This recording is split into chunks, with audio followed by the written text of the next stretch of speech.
Hello mga idol, magluluto ako ngayon ng nilaga. Tinola pala, tinolang manok. Ayan. Sayote, kasing walang papaya. Malunggay. At ito ang luya, sibuyas, tsaka bawang. Karamihan sa mga ito, panay na lang ang kamo, marahil sa tindi, ng nadadamang pangangati ng katawan. Sumisilong na lang din sa ilalim ng mga nakaparadang sasakyan. Ayon sa mga tauhan ng isang kainan malapit sa lugar, linggo ng unang mapansin ang mga aso. Yung kung mayroong owner na makuha pa mariting yung animal. And kung talagang magana, pinapag namin yung production. Pagkitiyak naman ng City Veterinary Health Office, iimbestigahan nilang maigi ang pangyayari at pananagutin ang may kagagawa nito. Kasi nagpatuan yan pati sa ating animal welfare act. Yung abandon yung pang-animal, meron kong pinagtiyan na 6 months to 1 year and may fine na 30,000. Ayon, tulong-tulong umano ang mga residente sa magbabakal sa mga aso. Para sa Geo Integrated News, Oscar Oida nakatuto, 24 oras. Ipinabubusisi sa Department of Public Works and Highways ang estado ng libon-libong flood control project sa buong bansa para alamin kung may problema sa mga ito. Kaugnay pa rin ito ng pagpuna ni Pangulong Bongbong Marcos na tila may nangyayari korupsyon sa mga proyekto. Nakatutok si Joseph Mo. Itinuloy open ni Budget Secretary Elena Pangundaman ni Public Works Secretary Manuel Gumoa ang listahan ng abot 5,000 flood control project sa buong bansa ngayong taon. Ang halaga 346.6 billion pesos. May aram-aram sa Pangundaman. Dahil kanya-kanyang LGU sa pag-upgrade ng mga 50 taon ng drainage system, hindi na magkakapareho ang sukat ng mga tubo. Ilan sa mga gustong gawin ng pamahalaan maglagay ng Tiniyak ito ng Pangulo sa pagdaro niya sa pagkatapos ng Philippine Merchant Marine Academy nagaligtan class of 2025 sa Zambales.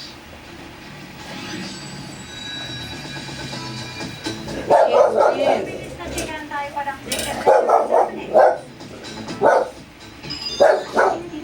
sa Mabini Bridge. Ayan na mga idol. Kulo na. Okay. Lagay ko na ang siyote. Ay! Kanina nga inaialis na yung dalawang sasakyan na inararo nitong oil tanker. Sa ngayon, nandito na yung Road Emergency Group na MMDA para alisin ang nasabing tanker.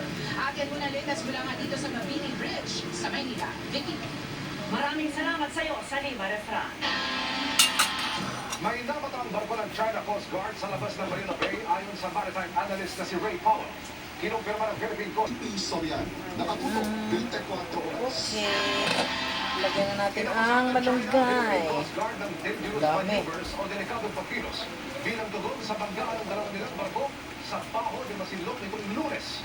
Ayon po sa ulat ng Reuters, sinabi ng Chinese Ministry spokesperson na inilagay ng mga barko ng Pilipinas sa pangalim ng kanilang barko at mga tauhan.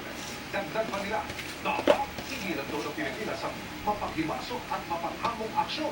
Pero sabi ng Department of Foreign Affairs, hindi Pilipinas ang dahilan kung bakit nagbanggaan ang mga barko ng China. Kung matatandaan, inahabol ng mga barko ng China ang barko ng Pilipinas noon. Kung marangkada ang barko ng China Navy, malapit sa barko ng Philippine Coast Guard na bumangga ito sa barko ng China Sarap na Coast Guard. malunggay. Na-recover ng Philippine Coast Guard ang isang rocket debris sa Loob Occidental Mindoro. Ayon sa PCG, nadiskubre ng isang mangingisda ang naturang debris. Meron itong naka-imprentang flag ng People's Republic of China. May hapang 14 na talampakan at lapad na 10 talampakan. Pinaniniwala ang galing ito sa Long March 7A rocket launch ng China noong Hulyo.